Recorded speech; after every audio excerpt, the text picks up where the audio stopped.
Hello and welcome back to the all new, all different number one comics podcast.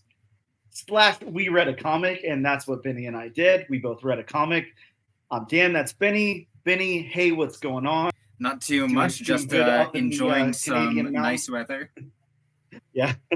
Yeah, I never know, like, I know we talked about that Yeah. before we started recording, but I never know, like, what to call it. Like, being a big Kevin Smith fan, like, I always want to call it the Great White North or something stupid, but, like, I don't know, like, what a fun nickname for Canada or wherever you are is, so I don't know. I'll keep thinking. I'll keep I'm looking personally, for personally, I'm housed up in the Maritimes, so I am wet as a fish, basically.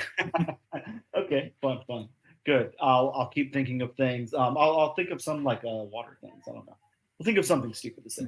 Either way, we're definitely back like doing the Ultimate line. You and I have covered the last two Ultimate books, and they've been super awesome. We both really liked them, and now we're doing the next Ultimate book, the Ultimate X-Men, which, of course, I don't know if we talked about this before. Were you a fan of the original Ultimate X-Men? Did you read that at all or not? I caught snippets of it and largely was not a fan. Yeah. I felt that everything they did, where they made Wolverine a bit of a creep way more than usual. There was the weird stuff with genetic testing, and that the X genome was just a government made project that went wrong.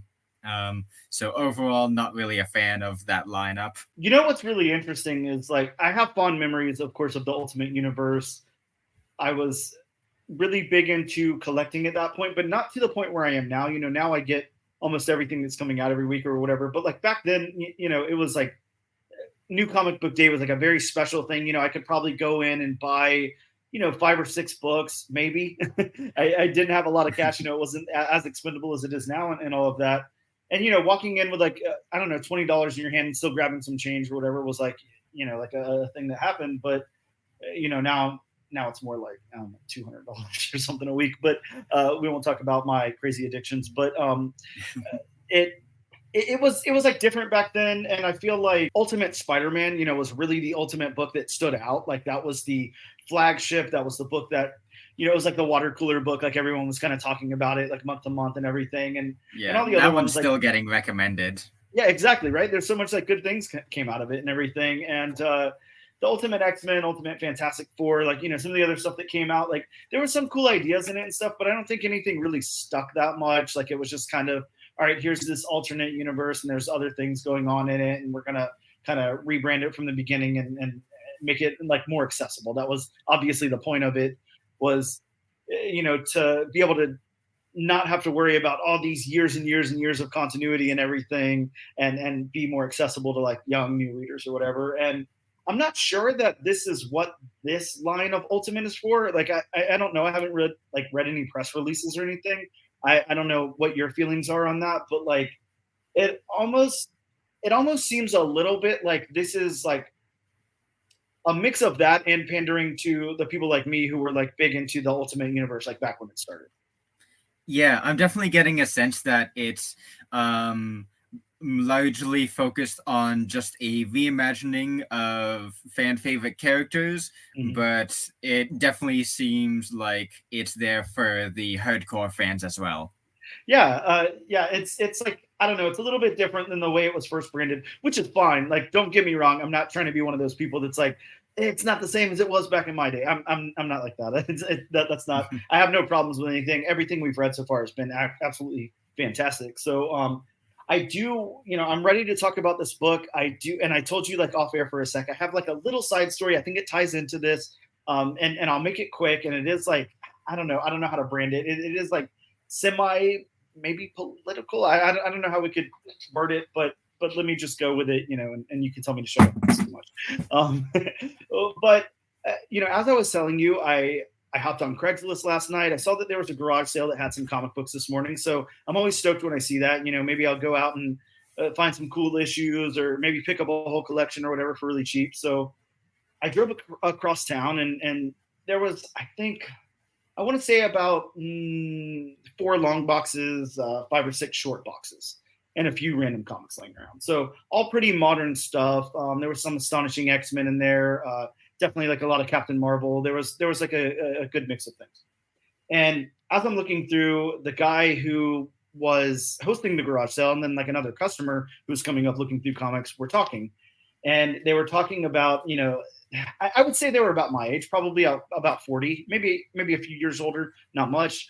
But they were talking about, kind of comics nowadays, blah, blah, blah, doing the whole, it's not for me, Marvel, DC, blah, blah, blah. And of course, I'm sure you can get what they're, what that alludes to. But, then I start to hear the cool conservative buzzwords like woke and stuff like that. And I cringe and I try not to say anything, of course, because I'm at this guy's house in his front yard digging through his comics. So let me just keep quiet and not give my opinion. But they just kept going on and on. And so I turned around and I said, I'm sorry, here's what happened. After all the woke conversation, then they said something about, well, kids can't read comics anyways because, the TikTok generation can only pay attention to something for, 5 seconds. And I turned around and I said, you guys sound so ridiculously old and out of touch right now. Come on. And the guy was like, well, we've been collecting comics a long time and blah, blah, blah. And I said, me too. I've been collecting comics since I was 6 years old and I'm 40. So what does that tell you? I've been collecting also. Comics should reflect the times. Like they should reflect change. They should reflect what's going on in society. Either way, the only reason I wanted to bring that up, and again, that's just like a little, story of what happens here in the day of the life of somebody in Florida. But the reason I wanted to bring it up is because, just kind of looking around on the internet, I was really excited about this book. So, just doing a little bit of research, not reviews or anything, but just, to see what was out there. I'm again seeing a lot of that, but it's very divided. A lot of people are like, holy crap, this comic was so good. A lot of people love it. And then you have that other group who really doesn't like it. They don't like the fact that it's based on a female, the first introduction we're getting is a female character. They're calling it feminist, a woke agenda, all of this stuff. What the hell is going on? What timeline are we living in, Benny? Because we're going to get into the book, and this is obviously a separate rant away from the review of the book, but did we read the same book? Like, do you see any type of agenda in this book whatsoever? That no, I don't. But that actually touches your story touches greatly on something that I wanted to discuss before we get into the story. Where please. It seems that with a lot of comic readers, there is a disconnect with the material that they're reading. I mean, the heroes we read about are not just fighting other costumed characters. They're often representations of greater issues, and that's, the X-Men since the beginning have been stand-ins for marginalized groups and so much more than just spandex and superpowers. And these stories, a big reason why I stick with them and keep reading them is because they can handle heavy subjects in ways that other media can struggle with. They can teach children at young ages how to get concepts like inclusion for other people, and just like I said, just teaching about marginalized groups. And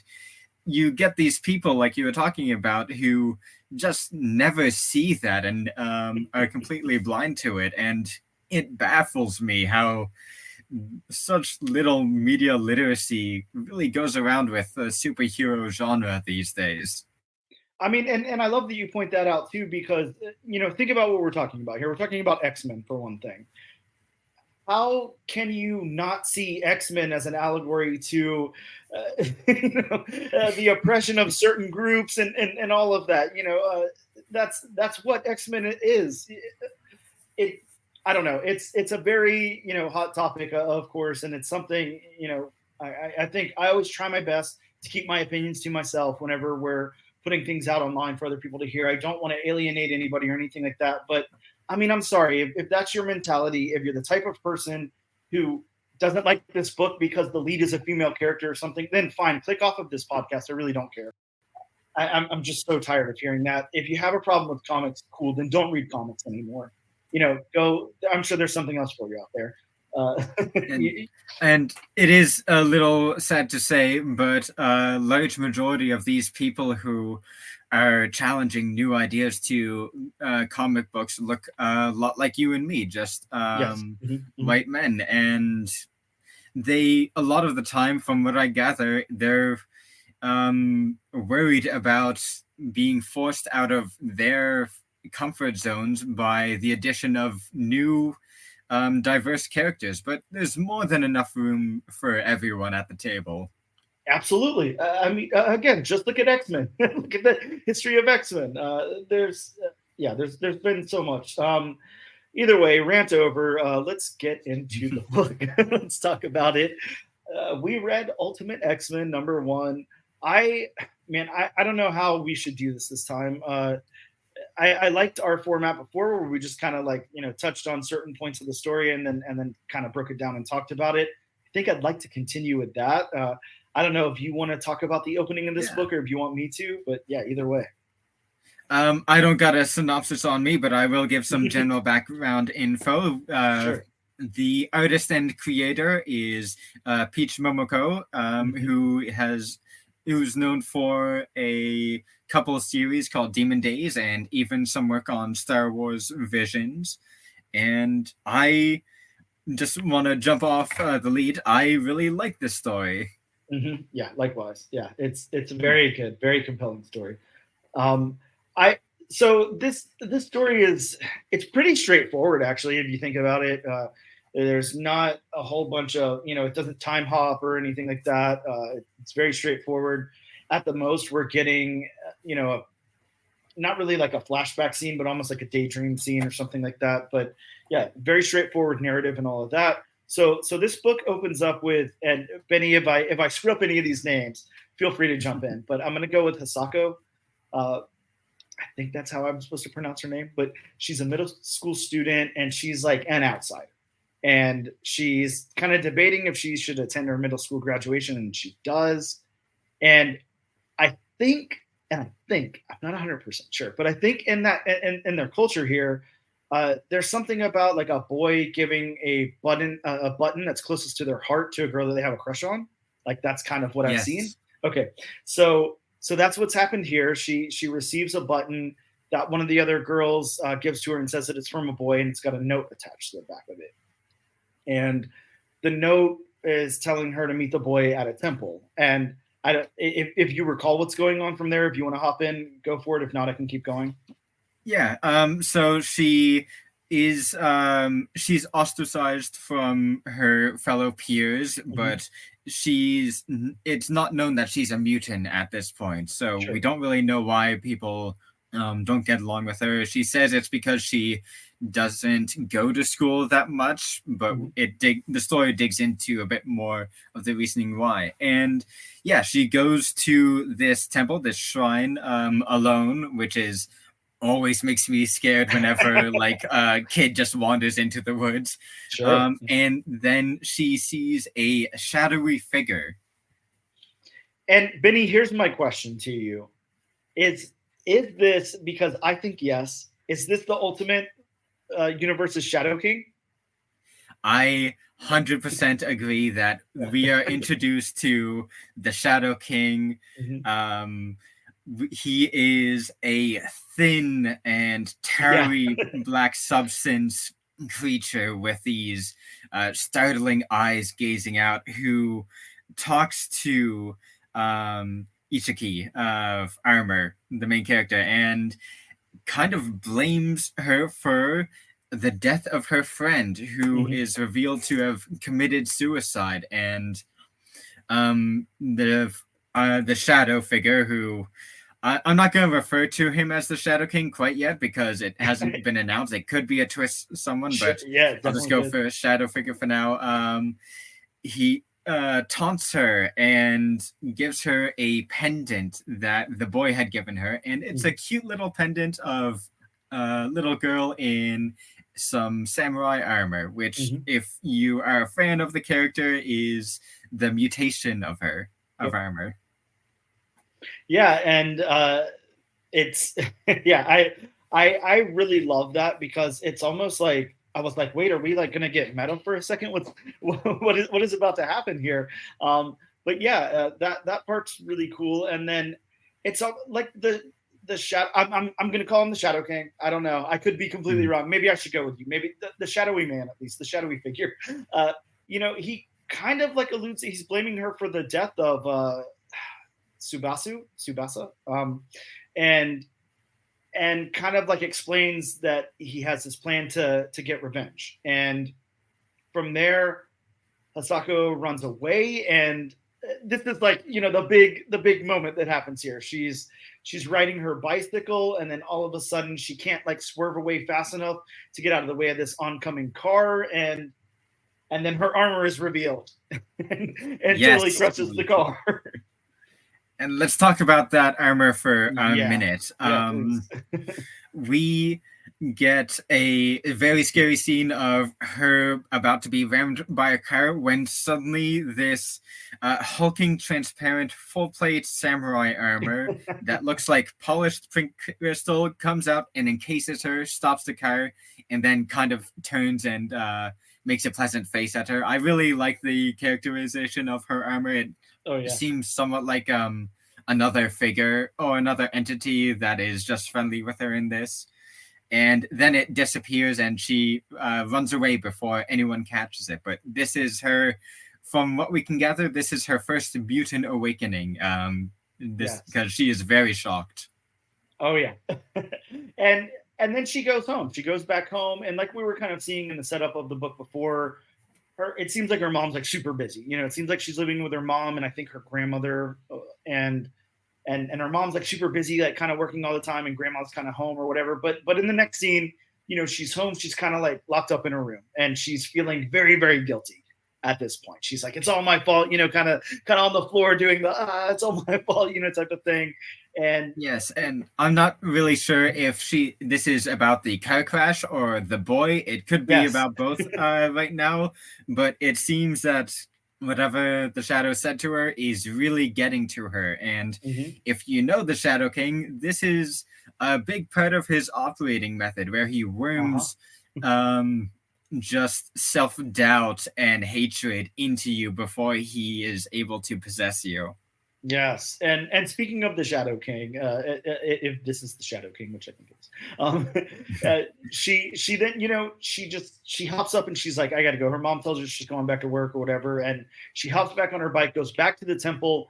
Now, I want to ask you a question, Benny, because it of course is like referred in the book that the Shadow King is like, you left your diploma here, you don't want like any ties to the scene or whatever. Do you feel like that's why she went back, or do you feel like there was another reason?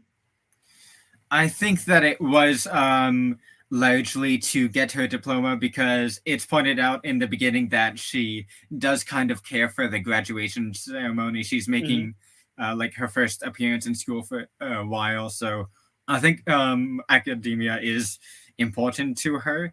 Mm-hmm. And yeah, she heads back to the temple where the Shadow makes a move at her. And like I said, he's a tarry substance that lashes out at her as soon as she fights back a little bit at him. He immediately kind of he acts like he's emotionally hurt by what she says.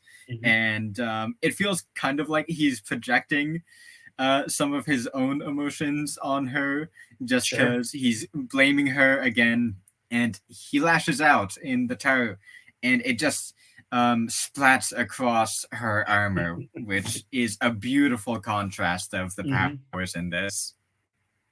Yeah, I really love that scene because he's almost got these like tendrils and stuff that are starting to come out and like move towards her, and then like you said, the armor appears, and obviously this is like no match whatsoever for the armor. The armor has no problem dealing with this.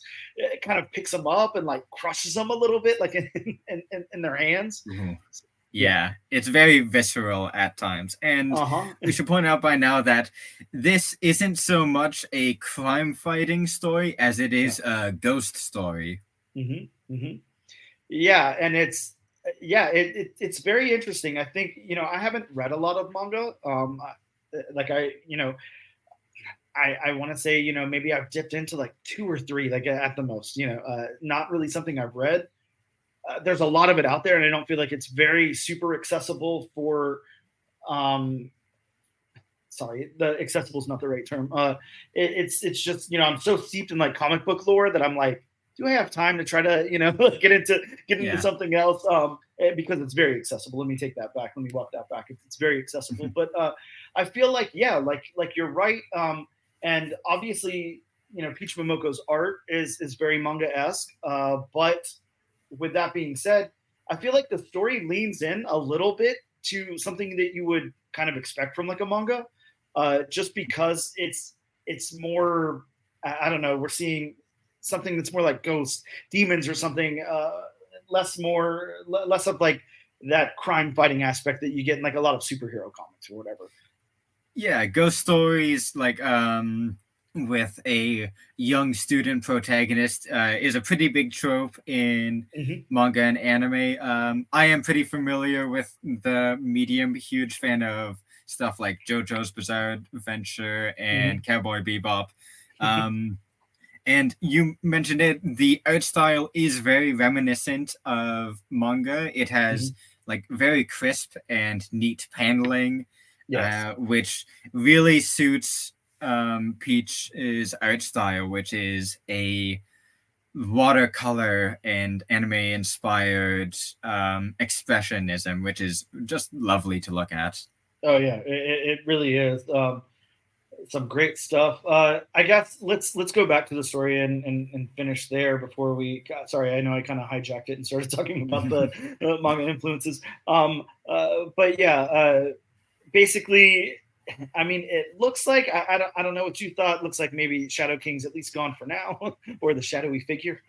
uh, but some of the repercussions of what's happened, are just starting. So the the Shadow King or shadowy figure, or whoever, or sorry, let me take that back. The uh, Subasa, uh, kind of comes to Hasaku in a vision or whatever.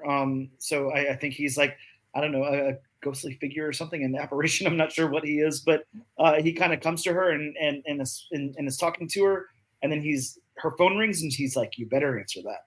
And I mean, if you want to go with what we learned then.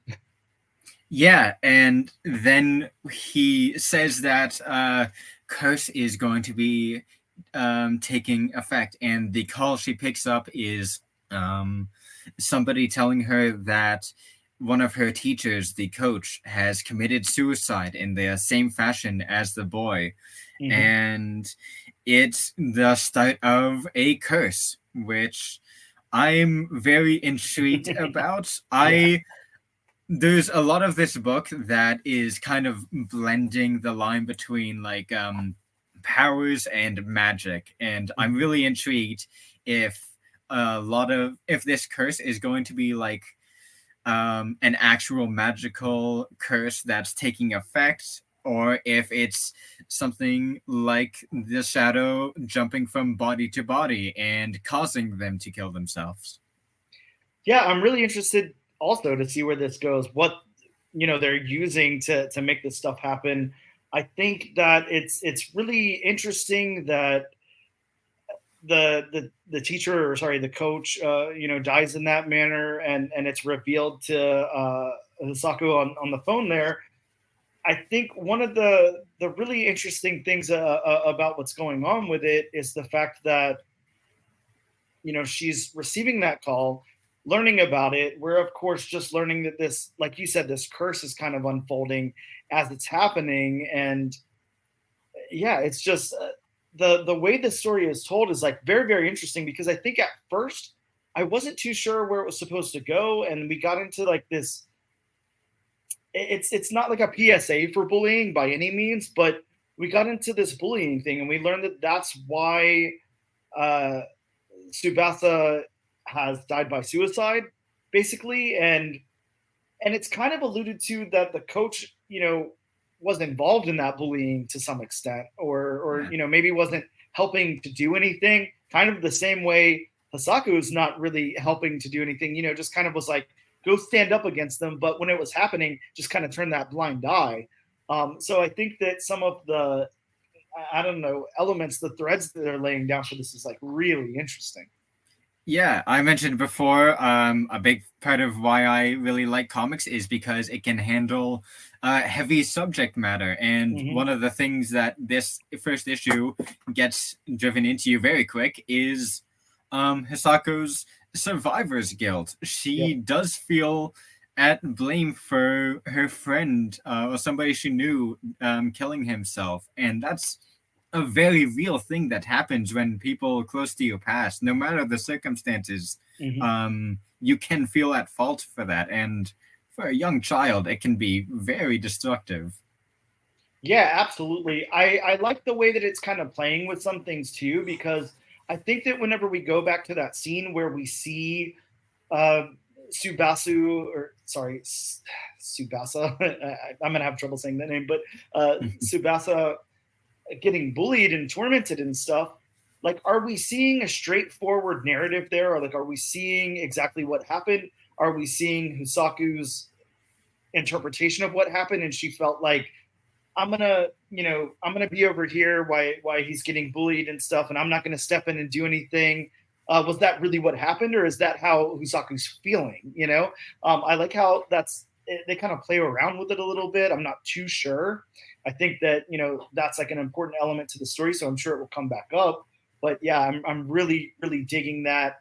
I'm really digging how the art style is influencing how I feel about certain scenes, where I'm like, okay, this could have been like an interpretation. This could have been straightforward and something that actually happened. Like, I'm just kind of unsure. Yes, there's one scene in particular that stands out when the boy appears to her again.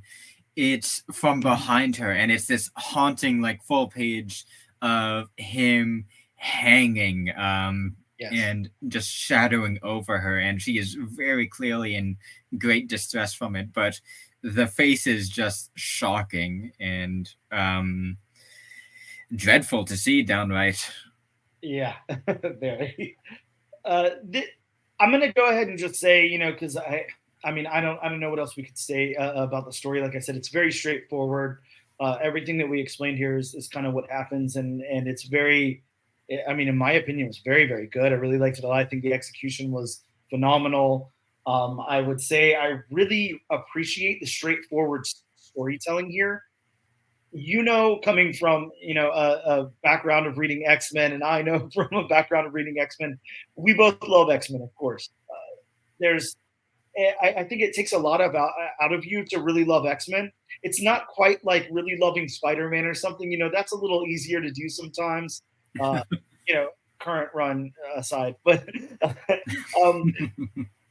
X-Men has been through so many things, and they put us through like a lot of shit as fans of X-Men. There's been a lot of times where it's like, come on, like, I got to deal with this now, and now we're dealing with the end of the Krakoan era and all of that. So sometimes X-Men can ask a lot of you and can be steeped in like a lot of lore, a lot of continuity, you got to know a lot going in. I think that this is a really, really cool, fresh take.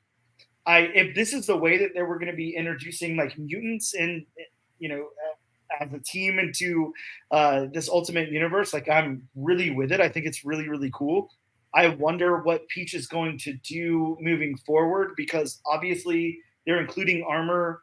We're getting Mayflower, but what's the expansion beyond that? I'm not too sure. I don't know if you know anything. Yeah, how self-contained will this story be? And that does bring up one very minor gripe from me. Sure. Personally, I was really hoping to see some like redesigns of my favorite characters, but that's all right. If it wants to open a kind of with a slow, self-contained story with getting to know in depth the main character. I'm very happy for Peach to take her time with this story and naturally expand outwards. I am looking forward to seeing other characters introduced into the story, though. Yeah, definitely. Likewise, I want to see more of them.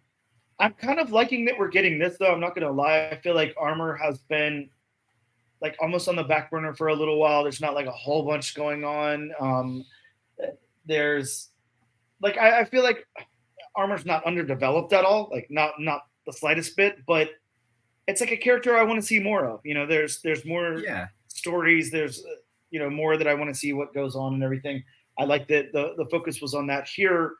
I'm wondering, how this world's going to get fleshed out. So I think that it's like very intriguing. It definitely makes me absolutely want to move on to issue number 2 and see what happens, and 3 and 4 and all of that. I would definitely keep going with this 100% for sure. What about Peach Momoko's art? Like, I have to ask you this because before I get into my background with Peach Momoko, I want to ask you your thoughts on Peach Momoko's art. So, like I mentioned earlier, I really like how neat and tidy a lot of the paneling is, and Mm-hmm. the coloring is very lovely. The standout for sure is the armor itself. I love Mm-hmm. how it shines like a pearl. Yeah. Pink's my favorite color as well, so that's totally a win. I don't know much about the character, but she wasn't that largely involved in the Krakoa period, so Mm-hmm. it's really nice to see this introduction of her. I do have some small misgivings about the art in that I think some of the facial expressions are a little too expressionistic Mm-hmm. or simplistic, but that is also a big style of manga where the kind of simpler you detail a face, the more you can do with the expressions. Yeah, I'm with you. I felt a little uncomfortable at times. I think whenever the driver of the car was seeing Armor or Saku in their line of vision, and had that really nervous look on their face, and the beaded sweat on their forehead and everything. I was like, this is a little bit stylized for me. I'm gonna give it that, but I'm with you. It has like a nice influence. It's very fresh, and I will say this again, and this is coming from obviously somebody who doesn't read manga, or I'm not really into anime or anything either. I don't have a problem with any of that stuff whatsoever. It's just comics take up so much of my brain space. I don't think I could fit anything else in there. But I I think it's fresh. It's a nice take. Again, to say it's fresh, and something that's existed, and has such massive universal appeal, I guess is a stupid thing to say. But in the world of superhero comics, it's like it's a fresh take. Like, I really like it. I really Yeah. welcome it a lot. I'm really into it, and I think that that's good. We take something like Ultimate Spider-Man, Ultimate Black Panther, and while they're kind of reimagining what's going on with those characters, this is reimagining what's going on with those characters, this universe, and really like the whole style of all of it, the storytelling, the art, the perspective, like all of that. It's a reimagining and it's a fresh take, and like I actually really welcome that. I'm really into it. I think it's very cool. Uh, and just going to Peach Momoko for a minute, I remember, I have to say it must have been 2018. 2018, maybe tail end of 2017, something like that. Peach Momoko comes out of nowhere, like out of nowhere. I'm sure, where she's from. She was probably doing a lot of stuff, whatever, but her crossover, in the States and in the, in our side of the world and all of that, Peach Momoko comes out with like these variant covers. We're not seeing any stories or any interiors from Peach Momoko. We're seeing stuff like Patriotica, which was uh, it was like a small press book. I can't remember the publisher of that. It might have been like Antarctica or something. I don't know. But we're seeing Patriotica, and it's this super stylized. Like, what the hell is this? Just eye catching covers. And I was like, the first one I saw, I was like, holy shit, I'm buying that. I had to grab it on the secondary market. I paid like a premium on eBay for it, whatever. I was like, this is the coolest thing I've ever seen in my life. And I picked it up, and then from there, I was just, it was like you're slowly seeing more Peach Momoko stuff. I think she did like a heavy metal variant. And then in 2019, I think it was, she hopped on this Marvel Rising variant. And if you remember that Marvel Rising issue number 1, um, I actually want to pull it up for you if you haven't seen it, and show it to you really quick. And this isn't going to do anything for the people who are just listening to the podcast. I can't pull it Yeah, up. I do remember Marvel Rising, but it has been a few years since I've actually seen any of the artwork from it. Can you see that? Is it too bright? You can't see it. That's it. That, I can't see it, but you'll have to send me a photo Yeah, yeah. later. I'll have But to send it to you. I do want to check out some of her other work now from reading this first issue. We talked a bit about breaking out in different styles, and comics often have like this house style where, as eras go by, a lot of artists will draw very similarly. Like, look at the Mhm. 90s. There's big, muscly men covered in pouches, and Yeah. guns are usually the focus. So when stuff breaks out of it, it can be a bit risky. It can annoy fans, but personally, I really like seeing new takes on characters. Oh yeah, likewise. I absolutely love it. I just by the way, if you have any chance to open the Discord, I just sent it in Discord so you can see it. Just because again, like I want to talk about Peach Momoko for just a second. But that was like really the when that came out and it was on a Marvel comic and it had all of these characters that I really really love, and I was like, holy crap, this is Peach Momoko style on these characters, and it's just so amazing. And then my favorite character of Marvel, Spider Gwen. She did a cover for Ghost Spider issue number 2, and like when I tell you, I got I think 5 copies of this thing really before it heated up. I think I spent about $30 on them or so. It's Ghost Spider issue number 2, and it's got Spider Gwen, kind of taking she doesn't have her mask on, but she's taking a selfie, and then in her camera on her phone, or sorry, on the face of her phone, it's got half of her mask there. So just a really really cool cover. But yeah, I mean, I have to say I've been with Peach Momoko from the beginning. The second that she showed up here in the States, I picked up every single thing I could get my hands on. I was obsessed with her. So just Yeah, really really good. from this issue alone, Peach Momoko demonstrates a really good understanding of balance between slice of life Mhm. and creepy factor, with the shadow and with armor just going about her daily life. Yeah, definitely. Just some really, really awesome stuff. So, again, like I just wanted to, kind of touch on that for a minute and really, just, let that be known. Peach Momoko is a really, really good artist. And I had no clue, until the Demon Days stuff started to come out and everything. A really, really good storyteller. I'm really liking the stories that she tells. They're just like a cool, unique perspective on stuff. And I really love the fact that Marvel has just kind of handed her the keys to certain projects and said, like, yeah, do your thing. Like, you do it. It's in like kind of like your little pocket universe there. It's fine. You can do whatever you want with it. And now they've given I'm her very Ultimate glad X there's Men. I am very glad there doesn't seem to be much like editor meddling with the Yes. story so far.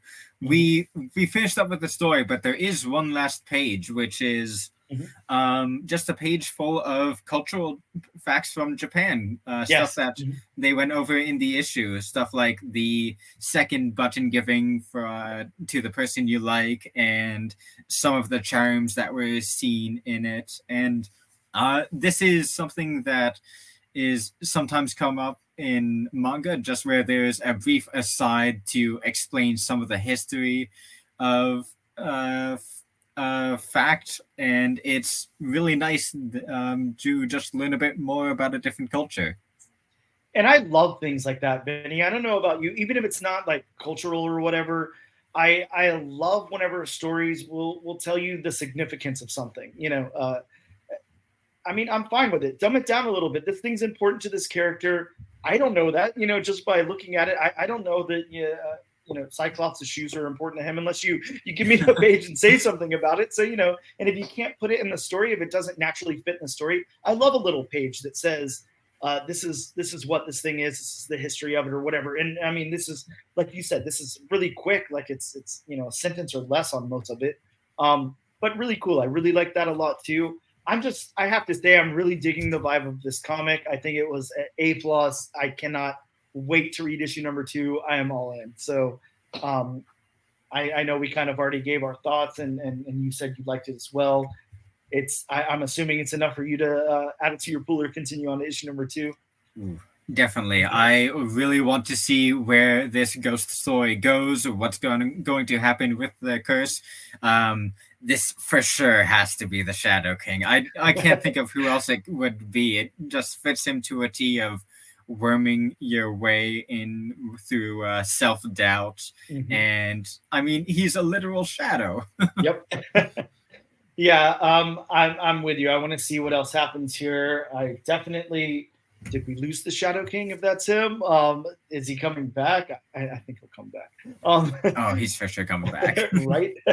Really cool though. I want to see this universe expanded. Yeah, so I'm really excited about it. And I guess that will about wrap us up unless you have anything else you want to say. But yeah, I appreciate you taking the time today to talk to me about another book in the Ultimate Universe. Yeah, we talked a lot about it in the beginning, just about kind of comics as a whole, as a medium, but just talk to people and get to know them. Don't be afraid if somebody's different. Yep. Yeah, exactly.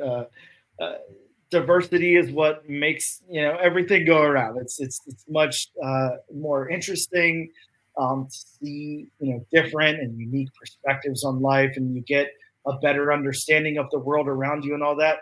I mean, how boring would it be if every comic was just old white dude? So pretty damn boring. I think I'd check out really quickly. So, yeah, thank you, Benny, so much. Appreciate it again. And I had a great time talking to you about Ultimate X-Men #1. Glad to be here.